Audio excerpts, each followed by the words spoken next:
Voilà. Non, Monsieur Lescure, par exemple, Monsieur Lescure, il est maire adjoint de Brive, il siège dans une municipalité qui est dirigée par un maire socialiste, dans laquelle siègent également des élus communistes. Ça se passe plutôt bien, non?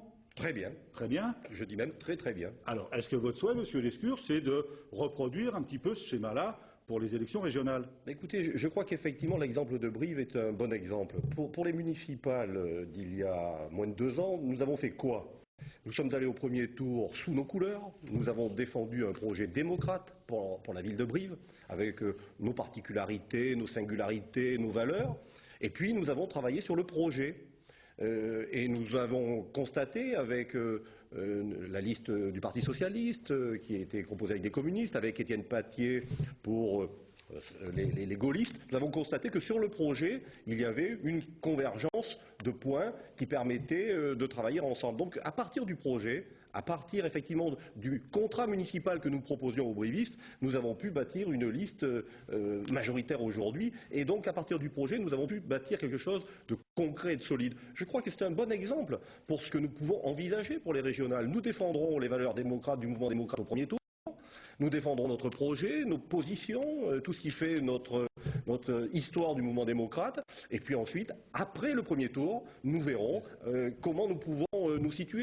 Mais la réponse est claire. Quand on dit pas d'alliance avec l'UMP, ça veut donc dire l'autonomie si nous en avons la possibilité, ou toute autre disposition, mais sur la base du projet. Alors, dans l'hypothèse où il y aurait possibilité ou éventualité d'une fusion avec la liste de gauche, il est comme parce que pour fusionner, il faut évidemment être plusieurs. Hein, bon.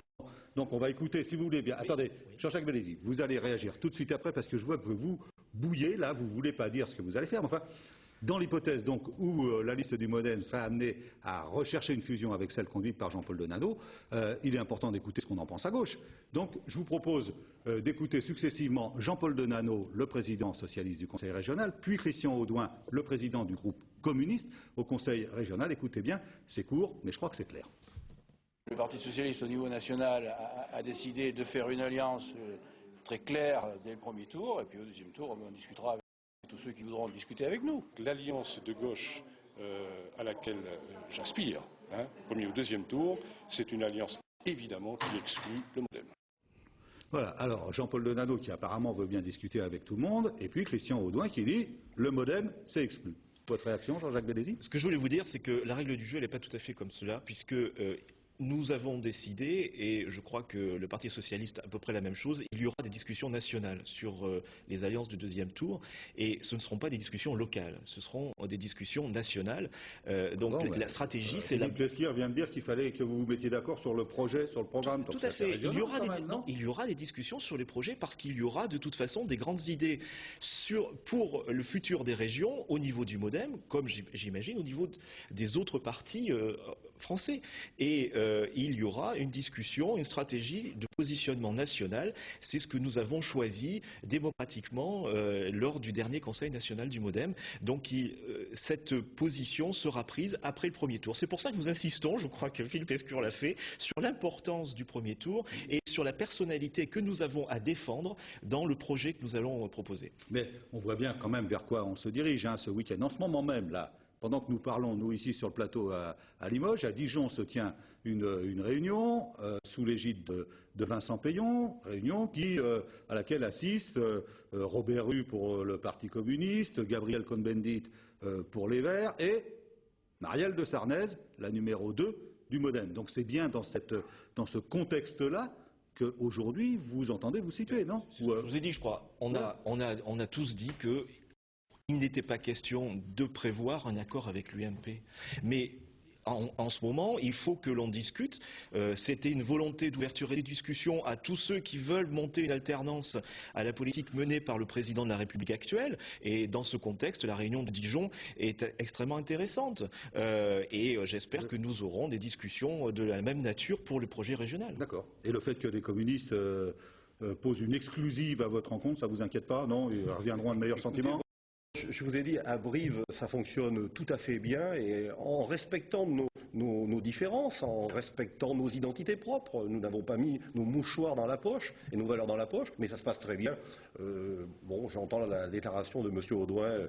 Je pense qu'il y a peut-être possibilité de faire évoluer. En tout cas, je crois qu'il n'est pas bon pour notre pays, de manière plus générale, quand on parle d'alternatives, de jeter des exclusives sur qui que ce soit. Alors, on va parler maintenant de vos propositions. D'abord, quel regard vous portez sur les politiques qui ont été menées par la majorité sortante?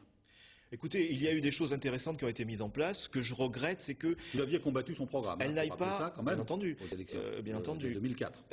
Parce que les politiques mises en place par la majorité aujourd'hui n'ont pas été toutes jusqu'au bout et n'ont pas forcément amené les résultats que l'on pouvait en attendre, surtout en matière de développement économique. On voit aujourd'hui la situation de la région qui est relativement difficile. Alors, il y a un discours sur la démographie qui aurait progressé. Moi, je dis qu'il faut faire attention parce que sur les chiffres que l'on nous donne, on nous parle de valeur absolue, mais par rapport à la moyenne de progression nationale, nous sommes très en dessous de la progression de la démographie. Oui, et il y a quand même beaucoup d'éléments qui interviennent dans l'évolution de la démographie. Ce ne sont pas forcément les politiques menées par le Conseil régional déterminantes. À une grave difficulté des jeunes pour trouver un emploi lorsqu'ils sont diplômés et qu'ils ont obtenu un diplôme dans la région. Je crois que c'est quelque chose qui doit mériter tous les efforts. Alors, il y a eu des règlements mis en place. Malheureusement, ils n'aboutissent pas à quelque chose de réel. C'est pour ça que j'avais proposé, vous savez, il y a 1 an et demi, que l'on tienne des débats pour savoir quels étaient les secteurs économiques d'avenir, là où nous pouvions inciter à engager nos industriels ou notre tissu économique. Jean-Paul Denanot n'a pas été jusqu'au bout de cette démarche-là. Je le regrette, et nous allons proposer de mettre en place une réorientation économique, notamment vers la croissance verte. Je crois qu'aujourd'hui, c'est quelque chose d'important. J'ai déjà fait des propositions dans ce sens-là. Une bonne partie ont été reprises par la majorité régionale, notamment la mise en place de voitures photovoltaïques sur les lycées, notamment l'affichage de la taxe carbone sur les moyens de transport, de la dépense carbone sur les moyens de transport. Nous pouvons aller dans ce sens-là. L'idée, c'est d'amener de la recherche et de la production sur le changement des énergies. C'est-à-dire que nous avons besoin de consommer de la biomasse, de l'énergie qui vient du soleil, du vent et de l'eau. Et je crois que le Limousin peut se positionner sur la recherche dans ce domaine-là et sur la production. Voilà. C'est sûr qu'on va beaucoup parler de tout ça pendant la campagne régionale, parce qu'aujourd'hui, tout le monde fait de l'écologie, évidemment. Le MoDem comme les autres. Mais nous n'étions pas les derniers à le faire, et je crois que vous ne pouvez pas là-dessus dire que nous sommes les derniers. Laissez donc parler un petit peu Madame Pagani. Tiens. Non, j'ai envie de rejoindre Jean-Jacques Bellesi sur ce domaine-là. Donc il faut effectivement renforcer les actions de l'institution régionale dans le domaine économique. Ça paraît évident et tout à fait primordial aujourd'hui compte tenu du contexte général. Sur la croissance verte, j'ai pas envie, effectivement, vous dites tout le monde en fait, c'est tendance, c'est à la mode. Il faut savoir qu'il y a dans les projets du MoDem et déjà depuis longtemps une fibre écologique et un vrai travail dans ce domaine-là. Donc c'est pas juste nouveau, c'est pas juste nouveau parce que ça vient de sortir et que c'est tendance et voilà, pas du tout. Encore que Madame Lepage qui représente au sein du MoDem ce courant écologiste est paraît-il de plus en plus mal à l'aise. Pas seulement elle, mais aussi elle.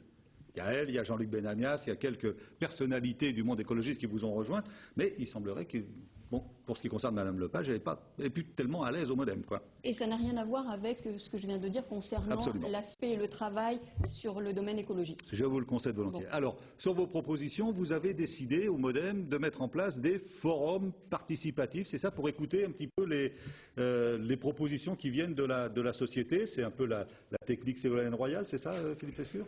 Je ne sais pas si c'est la technique Ségolène Royal. En tout cas, c'est une technique que nous avons déjà mis en place dans différentes campagnes. Je pense à celle des municipales notamment et des européennes aussi. Nous avons mis en place un certain nombre de forums participatifs, cafés démocrates, etc. En tout cas, des lieux où, sans appartenance politique particulière, on peut venir discuter, débattre. Et je crois que c'est très bien parce que souvent, les meetings tels qu'on les connaissait ne rassemblent finalement que les sympathisants ou les convaincus. Et là, la volonté, c'est de rassembler différentes personnes, des gens qui veulent simplement discuter sur les projets et qui viennent dans ces forums. Et je crois que c'est une très bonne initiative.